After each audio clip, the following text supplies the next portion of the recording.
Salmon poaching, more than just cooking.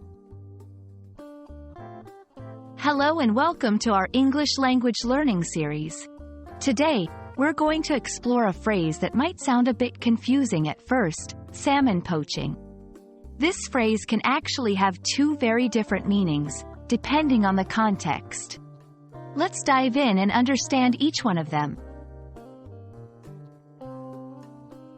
First, let's break down the word poaching. Poaching can refer to cooking something, especially fish or eggs, by simmering in a small amount of liquid. But there's another meaning too. Poaching can also mean hunting or capturing animals illegally. The word comes from the Old French poacher, meaning to enclose in a bag, which relates to the idea of capturing. When we talk about salmon poaching in cooking, we're referring to a gentle cooking method. In this process, salmon is submerged in a liquid like water, wine, or broth, and cooked at a low temperature. This method is known for keeping the salmon moist and tender. It's a healthy and flavorful way to prepare fish.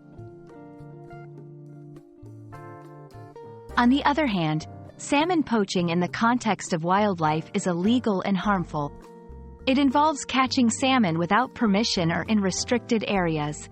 This illegal activity can lead to a decrease in salmon populations, disrupting ecosystems and harming the environment.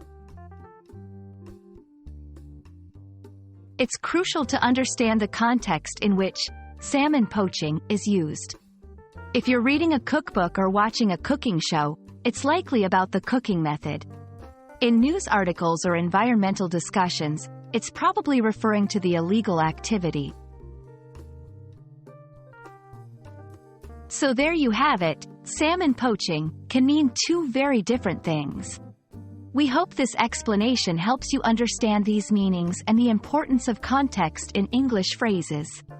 Keep exploring and happy learning!